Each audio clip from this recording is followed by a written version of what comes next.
시청자 여러분 안녕하십니까. 지금부터 전옥현의 안보정론을 시작하겠습니다. 이번 시간에는 윤석열 총장과 그리고 이 정청래 의원, 막말의 대가 정청래 의원 여러분들 아시죠? 이 5.18과 관련된 윤석열 총장이 메시지를 내놨습니다. 이러한 윤 총장의 메시지에 대해서 역시 정청래답게 또 한마디 거들고 나섰는데요. 그 내용을 여러분들께 말씀을 드리겠습니다. 자, 먼저요. 첫 번째로 여러분들께 말씀을 드릴 내용은 제가 어제 말씀을 방송을 해드린 바 있는데 5월 15일 날 스승의 날 조국과 그리고 이 추미애가 케이크 스승의 날 기념 케이크를 고맙게 잘 받았다. 이런 페북에 사진을 또 올렸어요. 근데 맨 처음에 올린 사람이 조국이고 이어서 올린 사람이 추미애인데요. 똑같은 이 케이크로 알려지고 있습니다. 왜냐하면 글씨체도 똑같고요. 그 다음에 내용도 똑같아요. 스승의 날 하나는 이제 조국 스님, 하나는 추미애, 그리고 이 감사합니다. 이렇게 돼 있거든요. 그런데 문제가 처음에는 조국이 자기 제자들로부터 받은 것처럼 이 페북에 글을 올렸어요. 근데 나중에 추미애가 올린 걸 보니까 이 딴지일보 측에 감사하다. 이런 또 이 메시지를 추미애가 남겼습니다. 그러다 보니까 이게 조국 제자들이 보낸 것이 아니고 딴지일보가 어디입니까? 이 김호준이잖아요. 이거 김호준 쪽에서 보낸 거구나. 이런 비판적 시각들이 나왔어요. 그러니까 이제 조국은 슬그머니 이 페북에 글을 내렸고, 추미애는 본래 좀 뻔뻔스럽잖아요. 안 내리고 있어요. 그러다 보니까 이 국민의힘 허은하 의원이 바로 비판을 하고 있습니다. 둘 케이크 받았는데 이게 제자들의 선물이 아니고 김호준의 하사품이구나. 이런 비판을 또 하고 있어요. 그러면서 김호준 씨의 본진인 딴지에서 보낸 케이크를 이렇게 자랑하는 것을 보니까 친문들의 성원이 그리웠나 보다. 하긴 정의와 공정이 사라진 정권의 민낯을 국민께 제대로 가르쳐준 두 장관이시니 스승의 날 선물을 받을 만도 하다. 참 맛있게 드셔라. 이런 이 조롱조의 글을 올렸습니다. 그래서 제가 누차 말씀을 드린 대로 조국은 이런 페북 활동을 하기 위해서는요, 맨 먼저 서울대 교수직을 내놓으십시오. 그래서 순수 민간인으로서의 이런 활동을 하는 것이 바람직하다. 이런 얘기를 하고 싶고요. 추미애는 아직도 균형 잡힌 감각을 가지고 있지 않습니다. 문재인 대통령이 최근에 특별 연설을 통해서 뭐라고 그랬어요? 자기 대통령은 시대 감각과 균형 감각을 가져야 된다고 그랬어요.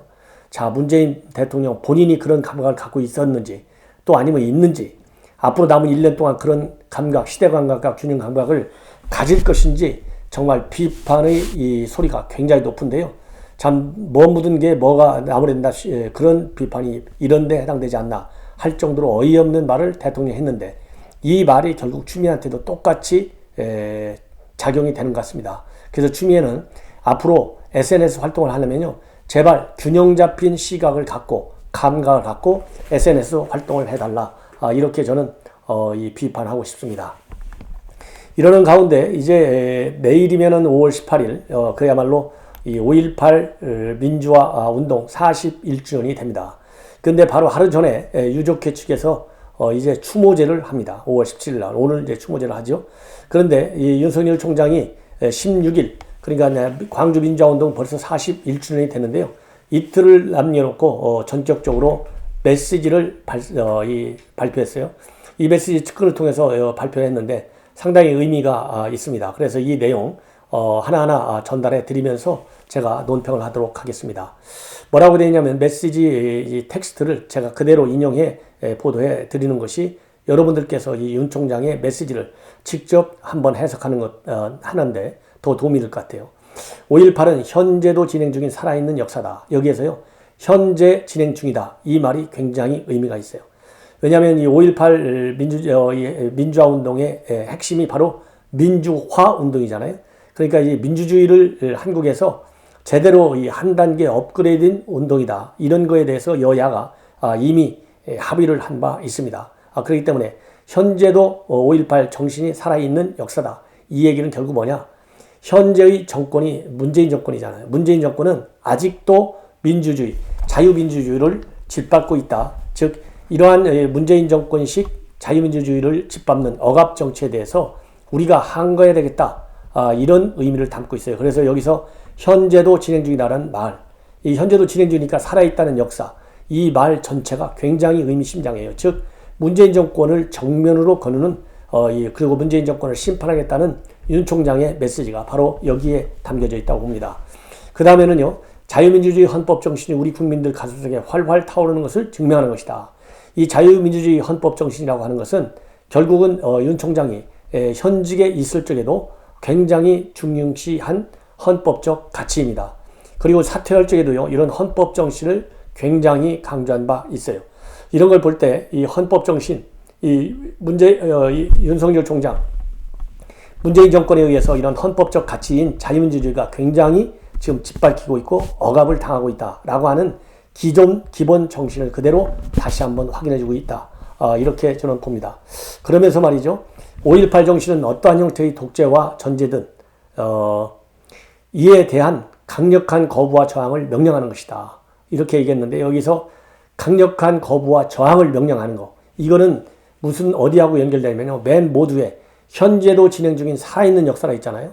그러니까 현재도 문재인 정권에 의해서 자유민주화 운동이 억압되고 있기 때문에 이러한 억압하는 문재인 정권에 대해서는 거부하라, 저항하라, 비판하라, 반발하라. 이런 얘기나 똑같아요. 그래서 제가 여러분들께 이렇게 방송해 드리는 것처럼 저의 저렇게 안보정론의 방송의 특징도 기본적으로 이러한 헌법적 가치를 문재인 정권이 여러 정책을 통해서 짓밟고 있기 때문에 제가 비판하지 않을 수 없는 것이고 이런 헌법적 가치를 무시하기 때문에 이런 정권의 재연장되는 것은 막아야 되겠다. 그런 취지에서 제가 내년도 3월 9일 대선은 반드시 심판적 선거를 해야 되겠다. 그래서 이번에 재보궐선거에서 심판했듯이 내년에도 이러한 심판의 선거는 굉장히 중요하다. 이런 제가 이 메시지 강조를 하고 싶어요. 자, 그리고 말이죠. 윤 총장이 또 이 5.18과 관련해서는요. 작년 2월 달에도 이 광주 고검을 방문했을 때 그때 가진 간담회에서도 5.18 관련 메시지를 낸 바 있어요. 그 당시에 뭐라고 냈냐면 광주 민주화운동의 역사적 의미와 민주주의를 위한 희생정신을 깊이 새기고 현안 사건 공소 유지에 사명감을 갖고 최선을 다해달라. 이때의 현안 사건이라고 하는 것은 이 조비오 신부에 대한 사자 명예훼손 혐의로 전두환 대통령이 기소된 사건이 있는데 이 사건을 두고 공소 유지를 잘해달라. 이런 당부의 메시지로 보이고요. 또 5.18 하면 윤석열 총장과의 관계는 굉장히 밀접한 관계입니다. 대학생 때로 올라가요. 79학번이니까 80년대 초반으로까지 그러니까 뭐 거의 30년 전으로까지 올라가는 그런 역사성을 가지고 있습니다. 그렇기 때문에 이번에도 5.18 이 추모제와 이 운동 41주년과 관련해서 메시지를 낸 것이라고 봐야 돼요. 이 역사적인 맥락이 있다. 개인적으로 또 정치적으로 또 이 사법적으로. 그래서 이 5.18 대학 때요. 모의 재판이었었는데 그때 검사 역할을 했어요. 그러면서 전두환 대통령의 사형을 구형했습니다. 그때 당시에 왜 사형했느냐? 그 이유는 딱 한 가지예요. 헌법을 침해한 중대 범죄라고 생각하기 때문이다. 그리고서 이것이 문제가 돼가지고 강원도로 잠시 피신해 가서 생활하는 그런 이 해프닝까지 있었다. 그래서 이 5.18 정신과 관련해서는 윤 총장하고 굉장히 밀접하다. 그리고 이런 이 헌법 정신과 또 관련해서도 지난번 3월 달에 사퇴할 적에도 한마디 했어요. 뭐라고 했느냐면 그때는 이 나라를 지탱한 헌법 정신과 법치 시스템이 파괴되고 있다. 그러면서 이 독재 전제제 제한 거부 저항 현재 진행형으로 오늘도 이렇게 강조하고 있습니다. 그래서 이 얘기는 결국 본인이 현대 민주주의에 있어서의 중대한 기념일로 지금 기록되고 있고 그리고 정치권에서 여야를 막론하고 지금 5.18 추모 행사를 지내지 않습니까? 이런 거하고 맥락을 같이 하면서 문재인 정권의 끝까지 저항에 싸우겠다는 의미를 가지고 있는 것으로 그렇게 해석이 됩니다. 그래서 이러한 윤 총장의 메시지는 또 정치적으로요. 우선 이 호남과 관련된 메시지잖아요. 5.18 하면 무조건하고 기본이 호남이고 기본이 자유민주주의예요. 이 두 개를 지지하는 하나의 입장으로 볼 수 있는데 그래서 지금 5.18 메시지를 통해서 호남을 잘 챙기겠다. 이런 또 이 메시지를 주는 것이고요. 그리고 5.18 이러한 메시지 상당히 강한 메시지잖아요. 저항하라. 이거나 똑같지 않습니까? 이러한 메시지를 통해서 지금 현재 민주당도 싫고 그렇다고 국민의힘도 조금 기웃거려지고 망설여지고 이러한 중도층과 무장층을 대상으로 한 윤석열 총장의 정치적인 이 포용 전략 이런 것도 엿볼 수 있겠다. 그래서 호남을 챙기고 중도파를 챙기고 그 다음에는 자유민주주의 헌법 정신을 챙기는 그러면서 이런 것을 종합적으로 해서 문재인 정권의 독재 탄압, 문재인 정권의 특징을 독재 탄압 이런 걸로 규정 지으려고 하는 이 복합적 메시지가 담겨져 있다. 저는 그렇게 생각을 합니다. 이렇게 상당히 중요한 메시지를 냈는데요. 이러한 이 중요한 메시지에 관해서 지금 현재 여러분들 잘 아시다시피 이 정청래 의원이 강력히 비판하고 나왔어요. 뭐라고 하냐면은 차라리 정치보다는 UFC 즉 격투기 하는 것이 훨씬 낫겠다. 참 안쓰럽다. 이런 참 어처구니 없는 기가 막힌 메시지를 정청래가 내놨습니다. 그래서 이 정청래 의원의 메시지를 또 여러분들께 전해드리면서 비판할 대목에 대해서는 제가 비판을 하도록 하겠습니다. 뭐라고 되어 있냐면요.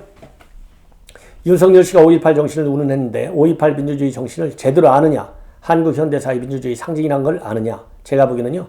민주주의 상징까지는 관두고 정청래는 민주주의의 사전적 정치학적 의미와 그것이 우리 한국에서 어떤 의미를 갖는지 그리고 그것이 문재인 정권의 지금의 정치 철학 그 다음에 문재인 대통령의 어떤 정책의 행태 이런 과 비교해 볼 때 자유 대한민국의 이 헌법적 가치에 부합하는 문재인 정권이고 문재인 정부의 정책인지 이걸 먼저 저는 알고 있느냐 거기에 대해서 저는 답을 듣고 싶어요.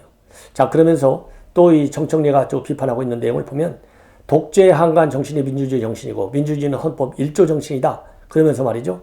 민주주의 기본 정신은 나라의 주인이 국민이고 모든 권력은 국민으로부터 나온다는 정신. 권력이 총구로부터 나오지 않고 권력이 검찰로부터 나오지 않는다는 뜻이다. 이렇게 되어 있는데요.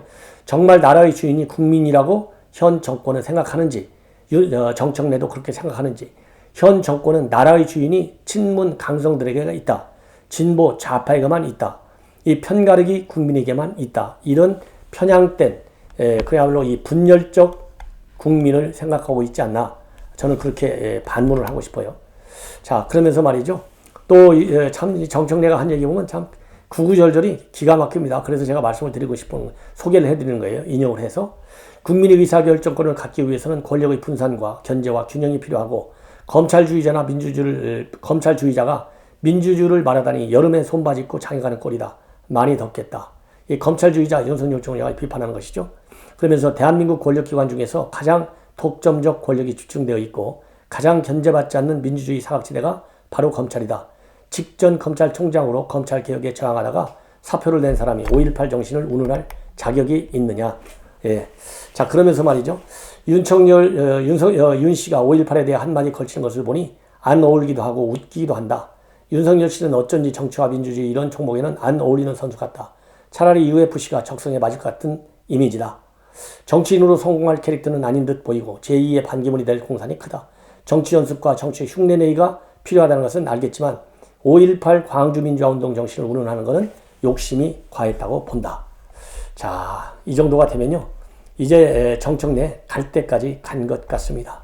참고적으로 말이죠. 이 정청래는 이 건대 4학년 재학 중일 때 89년도에 주한미 대사관에 침입해서 사제 폭탄을 터뜨린 운동권 출신이고 국보법 위반 혐의로 징역 6년을 선고받았어요.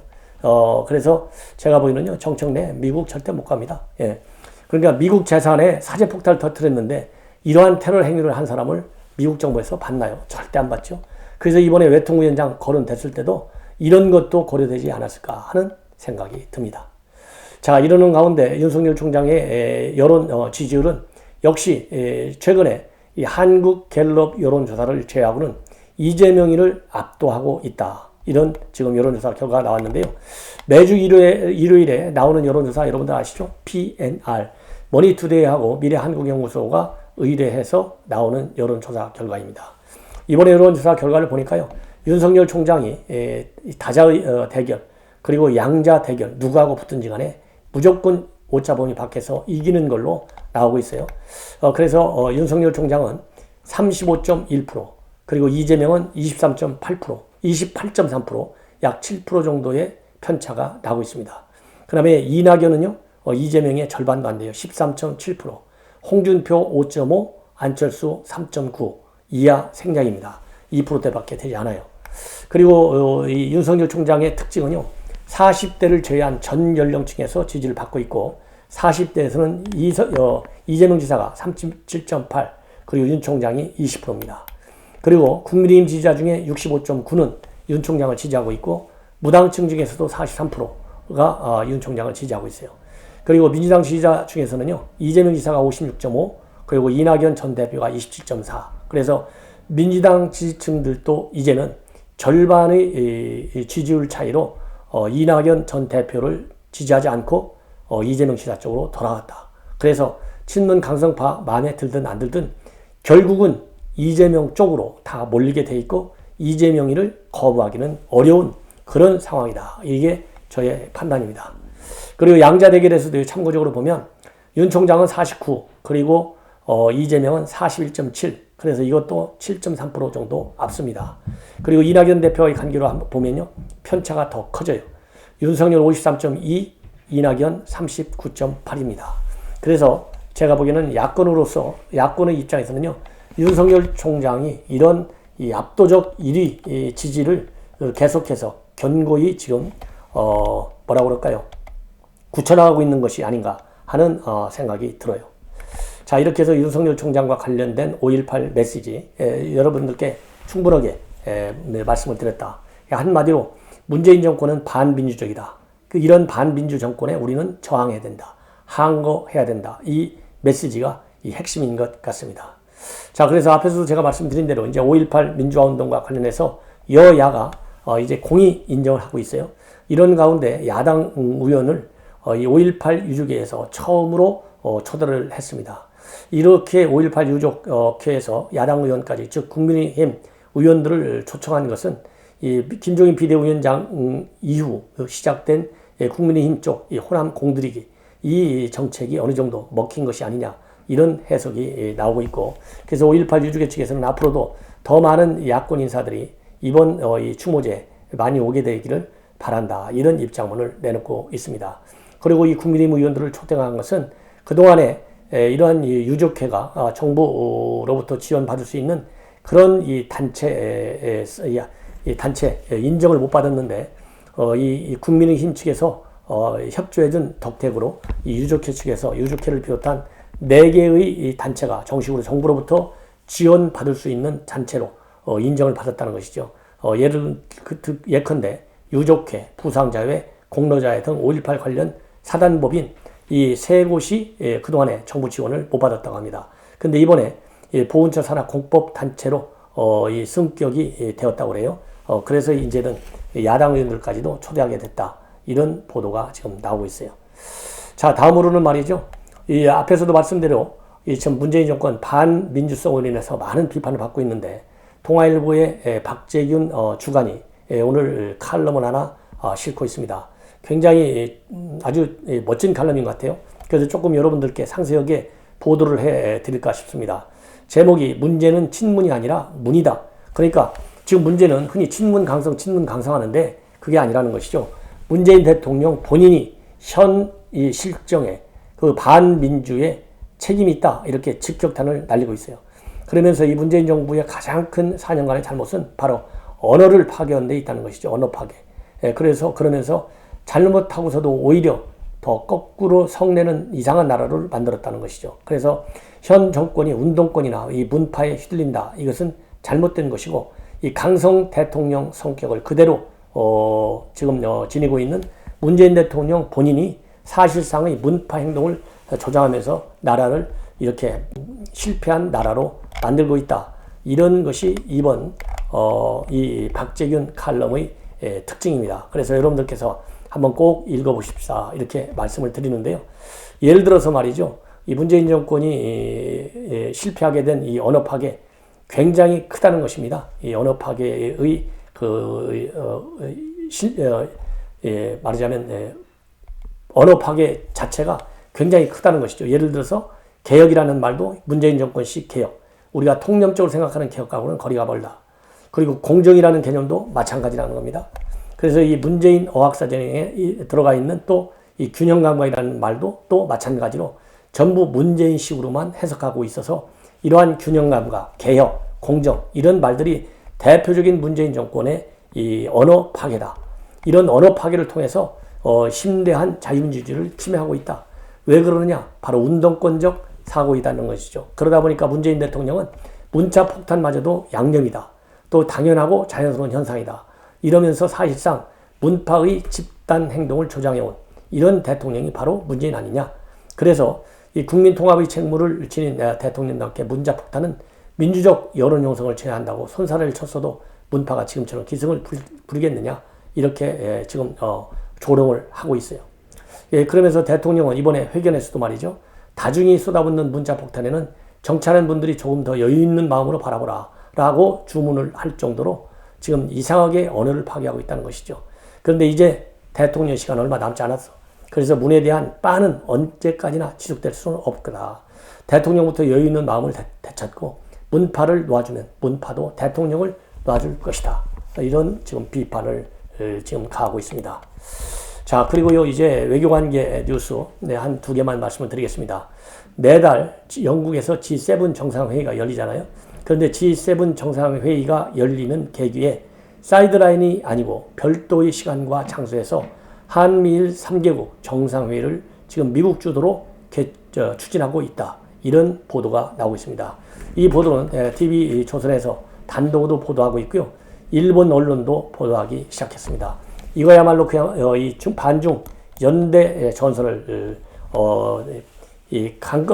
강력하게 추진하겠다는 바이든의 생각이라는 생각이죠. 그 다음에는 지금 현재 박인숙 전 미래통합당 의원이죠. 의사 출신의 의원이었었는데 이 박인숙 전 의원이 지금 아스트라제네카를 맞으면 감염은 못 가고 화이자는 가능하다. 이거야말로 문재인 대통령의 백신 정책 실패해서 온 것이다. 그러니 얼마나 화가 나냐? 이러한 이 페북에 글을 올리고 있어요. 왜냐하면 최근에 괌에서 발표한 뉴스를 보면 미국의 FDA가 승인한 백신 접종을 2차까지 완료한 관광객은 격리를 면제한다. 이렇게 괌 정부가 발표했다고 합니다. 그런데 미국 FDA가 승인한 백신은 화이자, 모더나, 얀센 이 3개밖에 없어요. 그렇기 때문에 우리 한국에서는 지금 아스트라제네카를 압도적으로 많이 받고 있어요. 지금까지 7.3%인데 우리 한국의 접종률이 약 373만 명이 맞았는데요. 아스트라제네카는 204만 명, 화이자가 168만 명밖에 되지 않습니다. 그렇기 때문에 이거야말로 문재인 정부의 백신 확보 정책이 실패했기 때문에 그런 거 아니냐. 정말 생각할수록 화가 난다. 이런 비판을 하고 있고, 그래서 이 괌 여행을 하고 하는 거가 중요한 것이 아니라 앞으로 접종 백신 종류에 따른 이런 차별이 다른 지역, 다른 상황에서도 벌어질 가능성이 얼마나 크겠느냐. 그러면서 문재인 정부는 화이자를 줄지 아스트라제네카를 줄지 온갖 이상한 말도 안 되는 기준을 정해놓고 그 기준도 수시로 바꾸면서 이제껏 시간을 끌어왔다. 그래서 백신 접종을 완료한 국민이 불과 90만 명에 불과하다. 이런 비판을 하고 있어요. 근데 이 90만 명 통계는 이 박인숙 의원이 좀 지나간 통계를 쓴 것 같습니다. 한마디로 이 무능한 문재인 정권의 백신 정책을 총체적으로 비판한 거다. 이렇게 생각하시면 될 것 같습니다. 시청자 여러분, 이것으로 제 방송을 마치고요. 또 이 검찰 관련 김호수 청문회 관련 뉴스를 이어서 전해드리도록 하겠습니다. 시청자 여러분들의 많은 시청을 당부드립니다. 대단히 고맙습니다.